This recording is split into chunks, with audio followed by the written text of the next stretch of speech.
Folks, back on the Bossman show, a friend of mine, a good back scenes for the man who helps me out a lot. Julia Brown of Pleasantly PR out of San Diego, a town I love a lot because it's warm and with palm trees. And Yeah. I hate the taxes, but I like the weather. So, Same here, dude. Same here. The cost of yes, living kind of sucks, but the weather sure makes up for it. yes. Julia is a PR firm.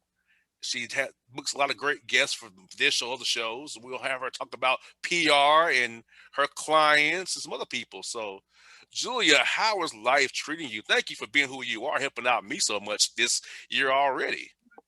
You are so welcome. It's great to be here. I really appreciate you extending the invite for me to be interviewed on your show, and yeah, love it. Yeah, I really like working with you, man. You are a cool dude. You really are. I mean, there's some radio hosts that, and producers that I talk to who are, they're nice. They're nice people, but you are a cool dude. I hope to get to meet you in person one day. You will. I know when the Hawks play the Clippers or Lakers, we gotta make the trip down to San Diego and see you. You come up, well, we'll figure it out. We'll meet halfway Yeah. between there. We'll figure it out. Yeah, I would like that a lot. Yeah, we meet halfway or something. Yes, indeed. Well, Julia, let's tell us about this. When did you get into PR, and what inspires you to want to be in this business? Because I know for me as a radio host, I need you to help get guests and vice versa for get your clients on the shows. So, what got you in this business, and what makes you love it so much? Really good questions. So I got into PR in 2006 after I graduated from college, San Diego State, Aztecs Aztecs. life. And so I actually applied. I really did want to be, I really wanted to work with the media, but I didn't want to be like a journalist or, like a broadcast anchor, but I wanted to work in the media somehow. So I worked for a public relations agency in San Diego for 9 years, from 2006 to 2015. And the agency did the same type of work that I'm doing now. So we represent nonfiction authors and like thought leaders, industry experts, and like CEOs and things like that. And the type of media I'm working with are shows like yours, podcasts, radio shows, all across the country. And I try to do it in the top 60 markets. And it's just the camaraderie, the rapport, because I don't just want something from you. I want to build a relationship with you. So every time I call you, I'm not just like, okay, let's get down to business. It's, how are you? How's your family? How's your wife, your kids? What's the weather like? How is it, in COVID times for you? So it's really about more building and maintaining really good relationships with people. And then the interviews come second. And so that's also what I really like about it, because I consider myself a very a people person, right? I Yes. like to talk like you do. I also like to get to know people, and it's just a really nice balance of Yes. working with the media, developing those relationships, and really providing a service that all of my clients like. They like being interviewed on radio, podcasts, and television. They like talking about their book. It makes them feel special and important. And that makes me feel really good. And so it really is, being a publicist and owning a PR company is really just a win-win. It's a win-win. I mean, I love my job. I love what I do. I love my clients, and I'm pretty sure my clients love me back. So it really is a good win-win. Now, Julia, for people who need PR, at what point do you get PR? Because I know I've been approached about doing PR myself, needing PR. I kind of do my own releases to myself, but at what point do you need a PR if you're a prospective client or author or an artist or radio host or influencer? At what point do you suggest getting PR? Oh, well, if we're talking about books, there really is. I mean, there's a really great time to do PR, but there really isn't a deadline to do PR. So if you have a book, let's just say your book is coming out in June. Okay, we'll just say that. So it hasn't been published yet. Your book is coming out in June. Ideally, it's best to start working with a publicist 3 months before your publication date. Because then someone like me can reach out to what we call long lead media. So people who work for like magazines, it's mainly magazines, sometimes newspaper journalists, so people who plan their stories like 3 months in advance. So that would be like the most ideal, because then we can also incorporate social media marketing and get the authors or the clients' platforms all set up so that once their the publication date, the launch date of their book is ready, like we're all set up. Ideally, you want to have a few book reviews already written and posted to your website, and you just want to have everything all set up so that when your book does launch, potential buyers can go to your website, can go to your Facebook, can go to your Instagram and see all your cool stuff and see all your postings and things like that, and see that, you're a legitimate author who has like a large following as well. So that would be ideal. Ran a really successful campaign for an author whose book came out 8 months prior.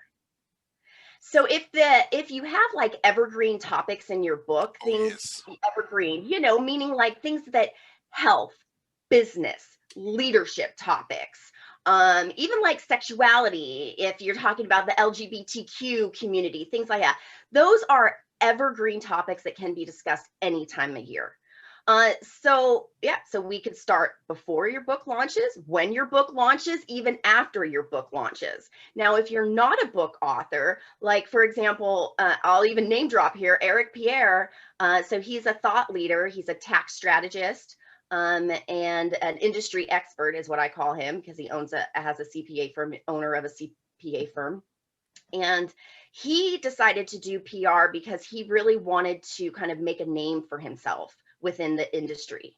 So that's another. So if you're kind of maybe just about on the top of your game, or you really want to put yourself out there and be noticed either by people within your industry, or you're maybe trying to get new clients, that's when you would want to work with someone like me, because I can help bring you that exposure you need through radio interviews, television interviews, maybe articles for him.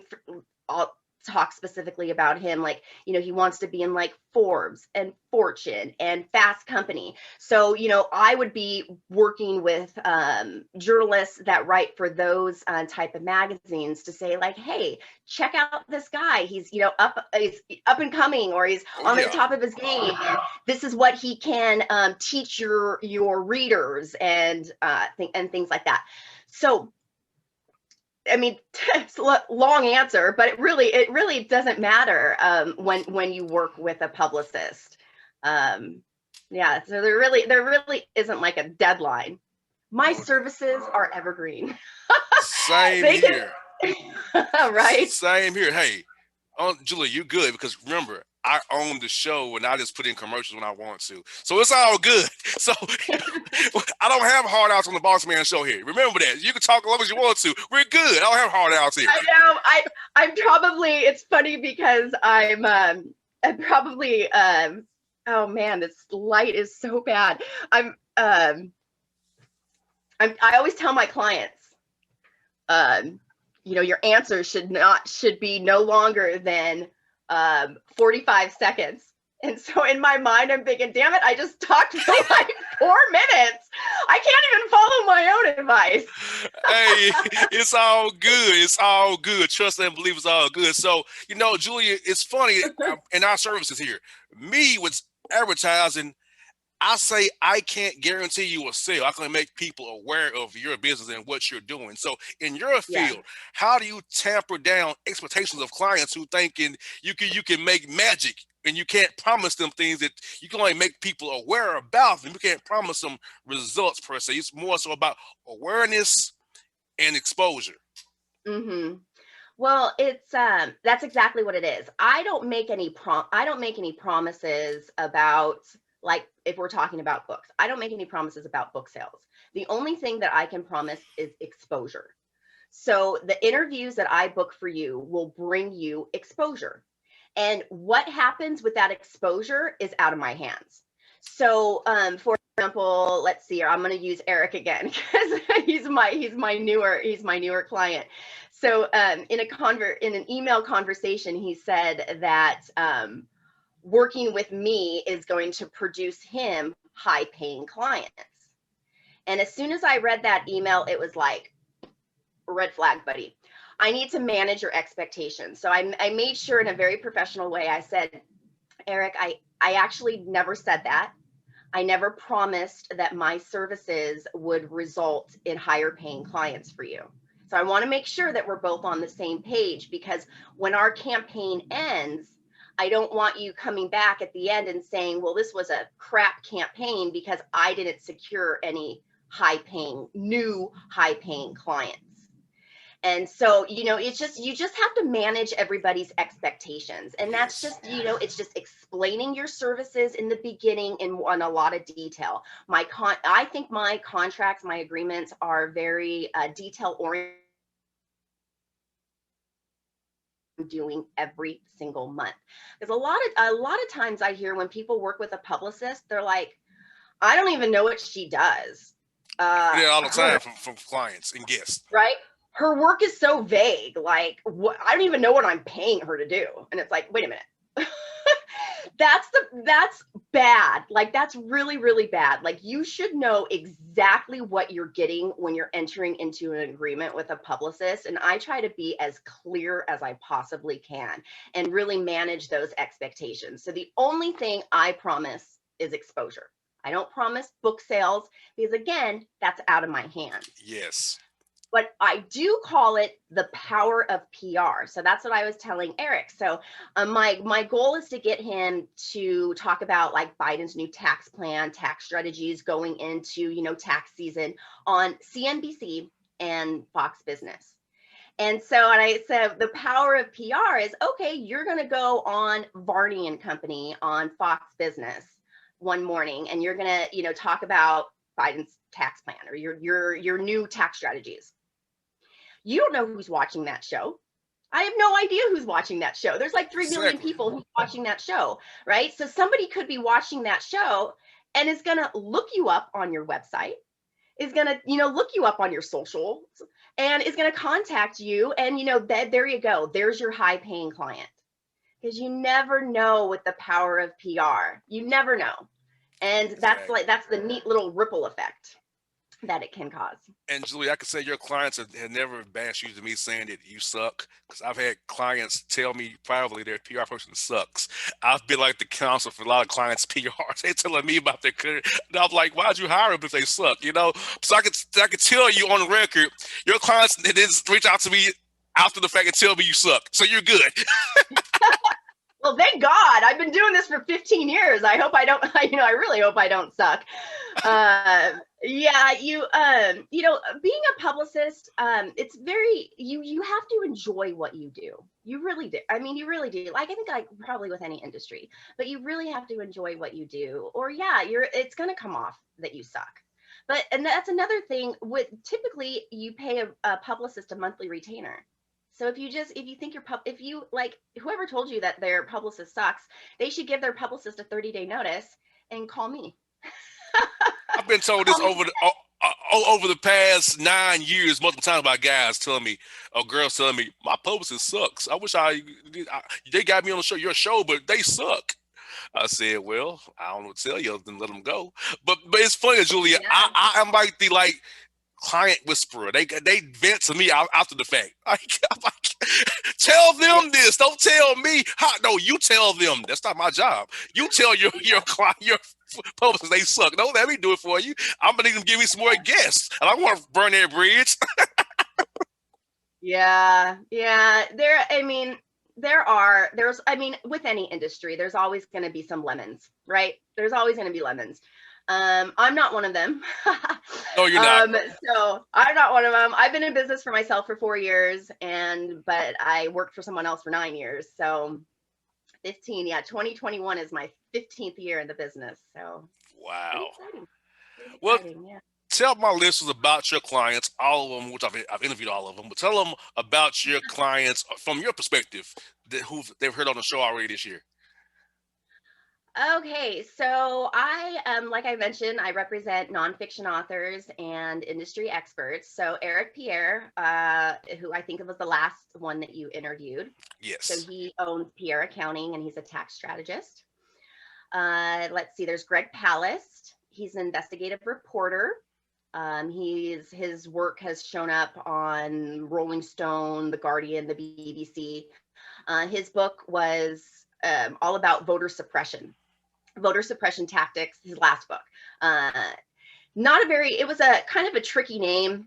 Our PR team was kind of circling about thinking, how is this going to fly? But it all worked out. It was called How Trump Stole 2020.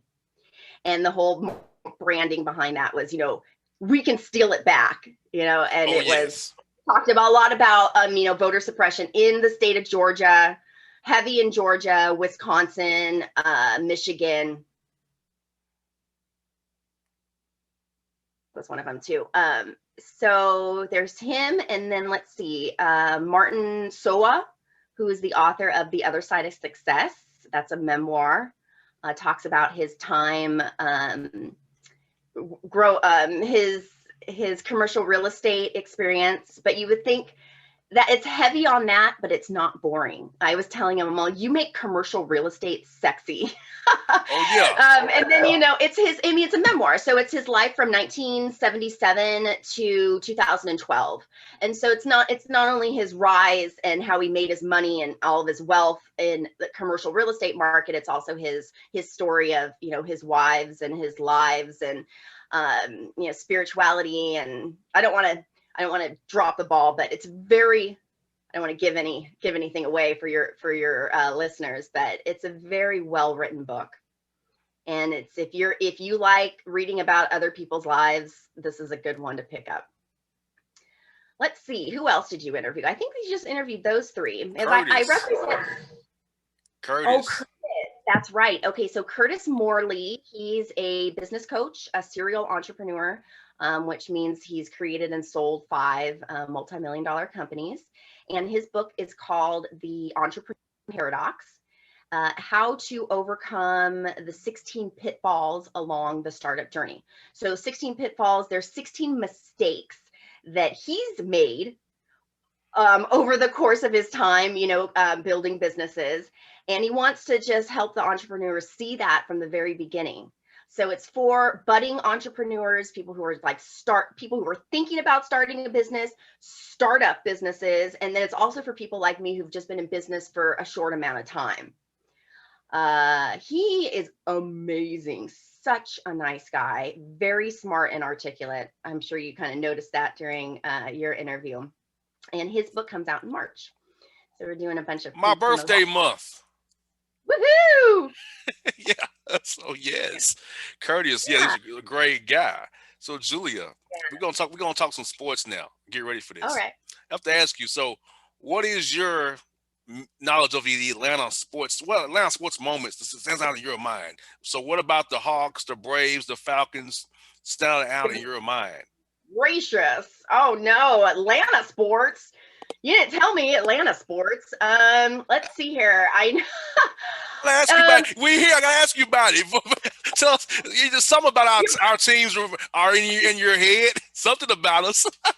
No, well, let's see, because your basketball games aren't really shown on my the channels by me, so I don't really get to know your basketball team. I don't really know your basketball team all that much, so I'm sorry about that. And your Falcons, I watched your Falcons a lot. You guys have some good running backs, and we choke every game. Oh, what was your ending up? 4-12. But we somehow beat your team. I don't know how we did that. Yeah. We beat the Vikings Yeah, he was somehow. I really don't know how he pulled that off.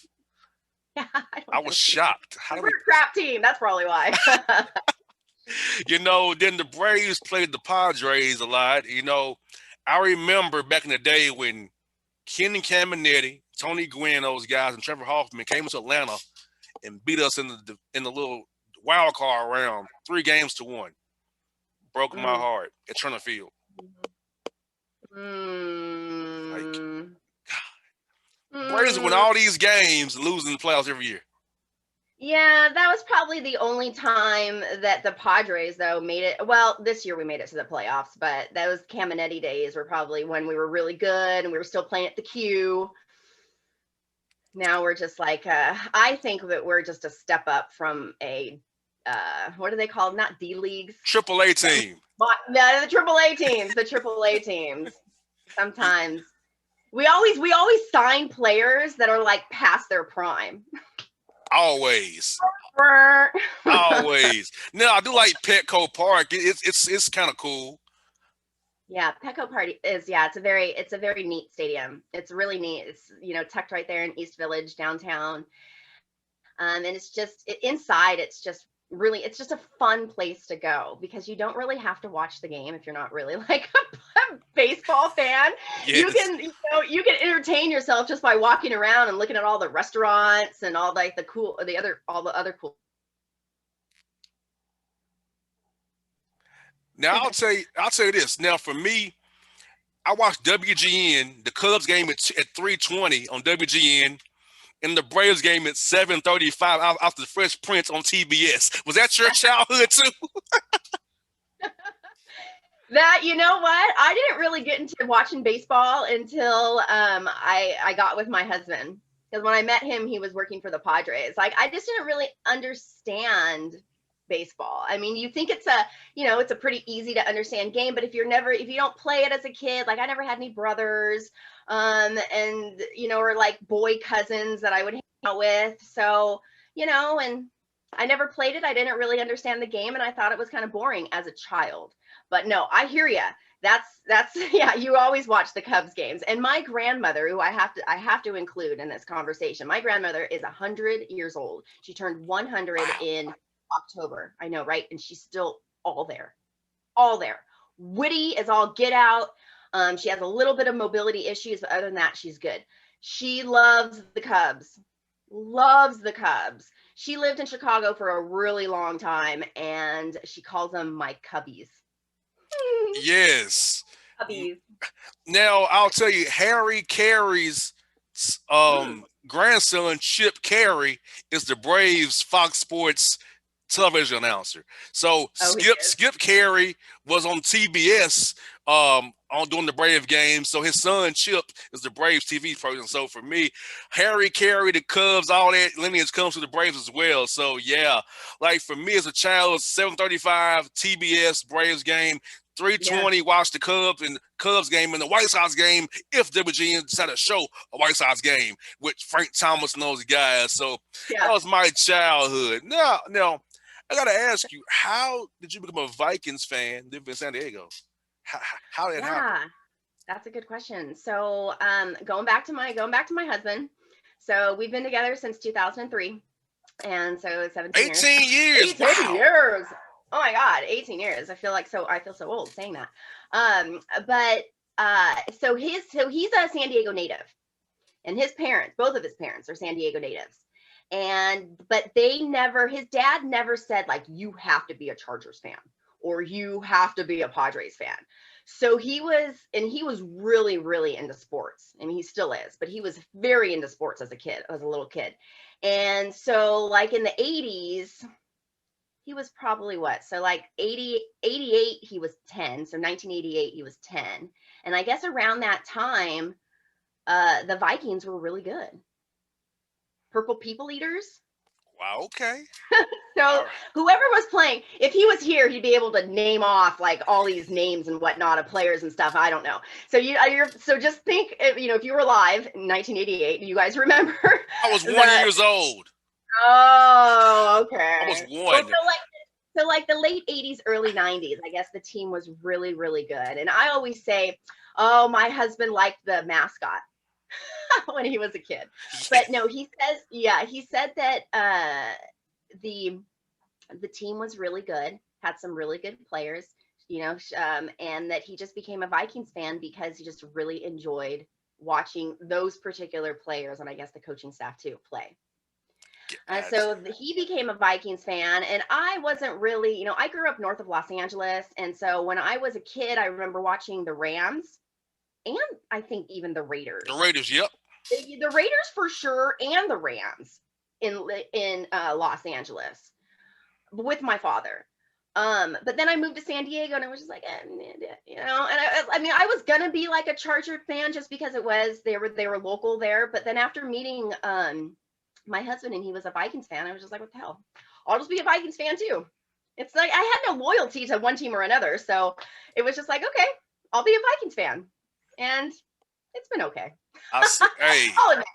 It's been all right. You and I are loyal to we're loyal teams that don't give us any payoff. Like your team gives you heartbreak, mine gives me heartbreak every Sunday when they blow the lead in the fourth quarter. If they even have a lead in the fourth quarter, my God. It's like normally the Vikings just score a touchdown in like their first possession and then go scoreless the rest of the game. Yes. But man, I know nothing against Kirk Cousins as a person, because I'm sure he's just not a winner. And like in the important games like Monday Night Football, or like, you would think like when all eyes are on him, and I know it's a lot of other things that go along with it. Maybe like his offensive line isn't giving him enough time, to throw the ball, but he's just not a winner. Look at Lamar Jackson and Patrick Mahomes and Baker Mayfield and Josh Allen. They make things happen when things break down. Exactly. Kirk Cousins doesn't have that ability. Neither does Matt Ryan. I love Matt Ryan. He can't make when the play call does not work the way it should. He can't get out of it and make it better. Yeah, it's like I agree. You're screwed. So agree. Kirk can't do what Josh Allen, Lamar Jackson does. Baker Mayfield, Deshaun Watson, all those guys, Mahomes. They can make bleep out of bleep. Yeah. I agree. I have to be FCC compliant by saying bleep. I can't say what I really want to say. Oh, yeah. Good. I don't want to get a fine from the FCC, Well, I hope I didn't drop any bombs. Oh, no, you're good. I would have told you, oh, my God, no. Yeah, you were good. So, Kirk, the Vikings should get rid of him. But his contract is so bad, But his contract is bad. But, Dalvin Cook was really good. Jefferson's good, too. Jefferson's good.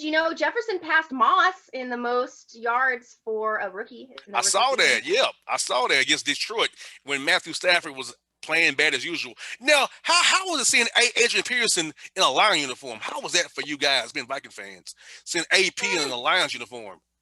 Yeah. Wasn't he a Bear too? I mean, he looks like he's been bouncing around to a bunch. Or no. He was a Washington football teamer, Arizona. And then he went to Detroit this year. Well, just like I was talking about the Padres and bringing in players past their prime, they're bringing in a player past his prime. He played for the Vikings in his prime. And as soon as he had that weird like court case where he like hit his kid with a stick or something, I think after that is when he went downhill. I know it's his age and things like that, but yeah, so I mean, it's kind of weird seeing him. But to be honest, I don't care as a Vikings fan, because he's not really all that good anymore. He doesn't have the yards like he did when he was in his prime when he played for the Vikings. So it's like, you guys can have him. I don't know what he's trying to prove. I don't know why he's not retiring, but he wants that money. Maybe he's broke like we were talking about before. Well, actually, he got sued and had lost a default judgment. He owes a bank $5.2 million. He didn't even show up to court. He defaulted on a loan since 2016. So you're right. He may be broke. That's why he's still playing. I know he needs to get some endorsements going. Exactly. Now, talk about your Clippers. You used to be in San Diego as the Braves back in the day. They're Oh down wow. in LA as the Clippers now. They're coming to Atlanta on Tuesday, and I know you have connections for me with Luke Williams being from Atlanta, a former Atlanta Hawk as well, Mhm. and Kawhi Leonard, who went to your alma mater, the Aztecs. So tell us about your Clipper fandom and how you like having Ty Lue running the show now, and as Doc Rivers is now in Philadelphia with Ben Simmons and Joel Embiid. Well, I have enjoyed watching. I mean, the games are just really fun to watch. I've only been a Clipper fan now for 2 years because this is what Kawhi's second year with the team. My husband and I are Kawhi Leonard fans, so we were San Antonio fans. We were Spurs fans, then we were Raptor fans, and now we're Clipper fans. We just follow him around. And yeah, the games are real fun to watch. And yeah, I mean, I wish I had like more like cool stuff to say, but I don't. No, you're cool. Nah. Watching, but I'm not like other than that, I'm not a real fan, I guess, that was able to like spout out statistics or whatnot. But it's really nice to see how especially Kawhi has just evolved as a player.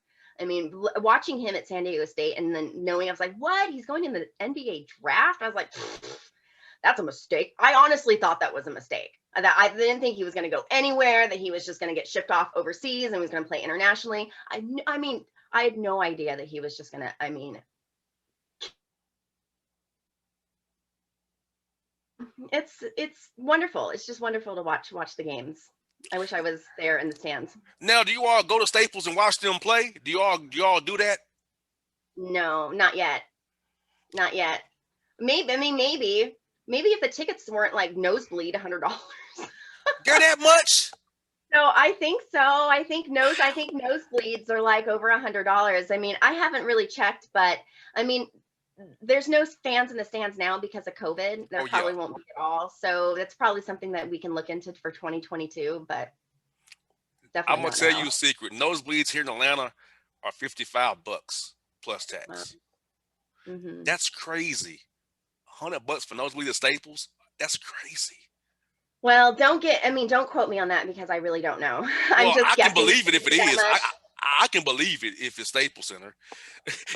I'm gonna be honest with you, Julia. It's Los Angeles. Yeah. Being in sports media, I'm gonna be honest. I couldn't, if I don't have access to roam the way I do, I couldn't I couldn't watch the game as a fan anymore. I have to have the locker room access. I have to be able to go behind the scenes. I couldn't buy a ticket and not be able to go in the back after the game. That would burn my soul the whole time. I couldn't do it.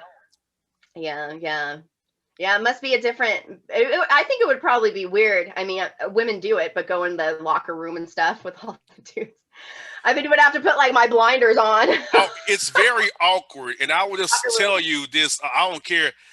I keep my eyes always above. I don't want to see a floating pecker, as I call it. Like, oh no, I don't want to see that. But then you have the chicks in there who tend to look down, of course. Like, I'm keeping my eyes always above. I'm not bringing my eyes down because I have the same thing you got. I don't want to see that. And guys be in their little towels. Some of them walk in there bare bone, and I'm like, why are you doing this? Nobody wants to see this. So, yeah. Well, it is a men's locker room, and that's what they do. Yeah. And what the awkward thing is when they want to interview a guy with a towel around him. Like, I'm not talking to him with a towel around him. He got to give him some clothes. I'm doing that. Yeah. Yes. The locker room like, you want the interview or what? I don't need it that bad. I'm good. Who's dressed? Yeah, I know, right? Yeah. Right? You put their underwear on. Yeah, at least. My goodness. So you got to mention it, Julia.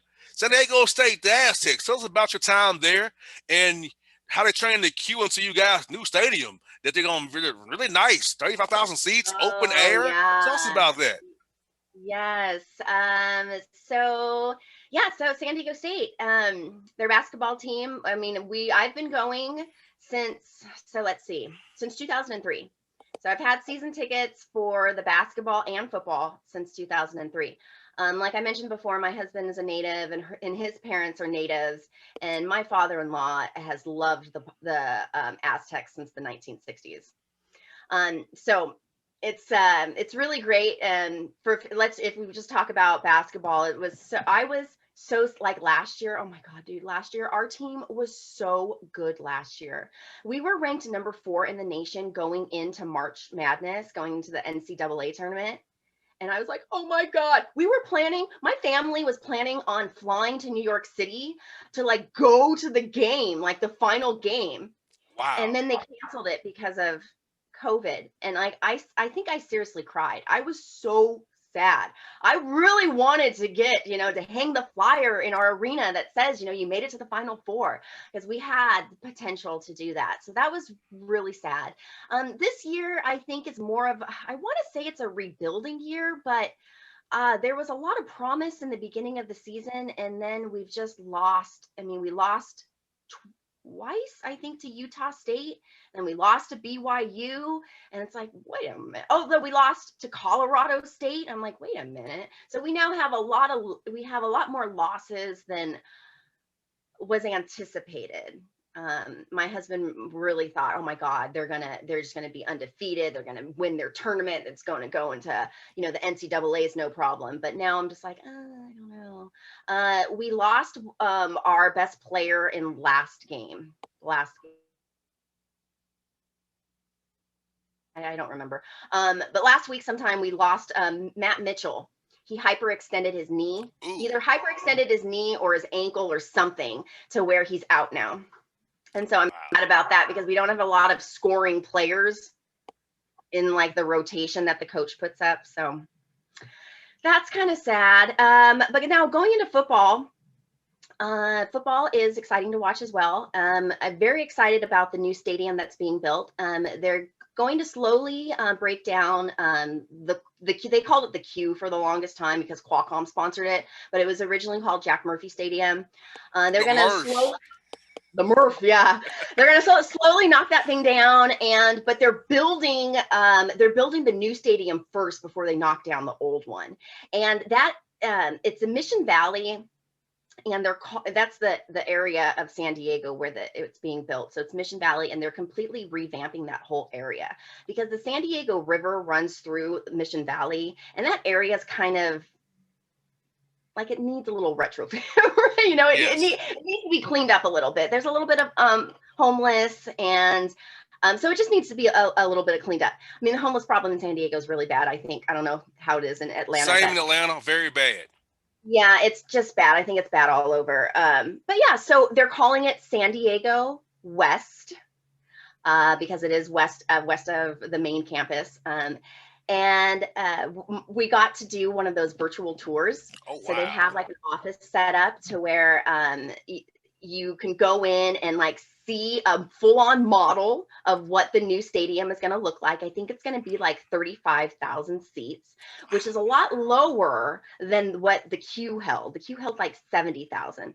But being in San Diego, where there's so much stuff to do, we never really got more than 40,000 at a game. So I think the 35,000 is going to make it be like a packed house every single game. So that will be really exciting, because the energy of a packed arena, Oh when yes. you're winning and you're scoring, and oh my God, it's just so exciting to be there. So that was really neat. So we already picked out our season tickets. So season ticket holders get like a little special tour. So we got a little special tour, and we were able to pick out where we're going to be sitting. So that was nice. We told the lady, like, please reserve Yes. row 25, seats, 14 through 18 or whatever. So, yeah, so that's going to be it's going to be really nice, I think, for the city, of course, for the university. But now that the Chargers are gone, it's all one city, one team, and it's all about the Aztecs. I mean, that we have other universities in town, and that have football teams, but it's still one city, one team, Aztecs all the way. Julie, you have to talk to your basketball coach. He needs to come on my show for some good show karma because Nico Medved at Colorado State came on my show. Craig Smith of Utah State comes on my show. Jeff Linder at Wyoming comes on my show. So you need to get some good Bossman show karma for your school. Tell them to come on the Bossman show. I emailed San Diego State, no response. Oh, did you email the athletic director? I would say maybe email the athletic director or email, shoot, I don't even know. I've emailed the PR person, so I'm like, hey, I talked to your coaches. I talked to coaches in your conference. They have great show karma once they come on the show. Look at Colorado State and Utah State. They're doing it well. They come on the show. Yeah. You want some show karma or not? It just works that way. The show karma works. It does. No, you're right. You're right. I actually do know the PR person at San Diego State, so I'll hook you up, dude. Appreciate that. You hooked me up. Appreciate it. Well, Julia, last one for you I got. For anybody out there who needs PR, do you do PR nationally or just in your area? I do it nationally. All right. I do it nationally. My company is called Pleasantly Persistent PR. It's kind of a mouthful, but pleasantlypersistentpr.com. Has all my contact information there. My email address, my phone number is all on the website. I have social media, Facebook, Instagram, Twitter. So check me out. But I do national. Yeah. So not just San Diego. I do it all. I do it all. But just in the United States. I don't typically do Canadian media or like Mexico media. So just the United States. No. Yeah. If you want exposure, I'm your girl. Caller. I'm your girl. Julia, thank you for doing this. I know this is weird for you being the guest, but I wanted to, put you on a good platform here so people can hear about you and your great work and hear more about you just from a I want them to know you've been wanting this from some emails. Know who you really are, Right. Yeah. I'm not just a person behind a computer screen sending out emails. Yes. I'm a real person with a personality. Yes, you can see. Julia, thank you for your time today. I got to get to the Atlanta Hawks here real soon. Thank you so much as always. You've been good to me and your clients as well. I hope to keep working with you in the future now. Great. Well, thank you so much for having me on. It was real fun. You're welcome. See you soon now. All right. Sounds good. Bye now. Bye.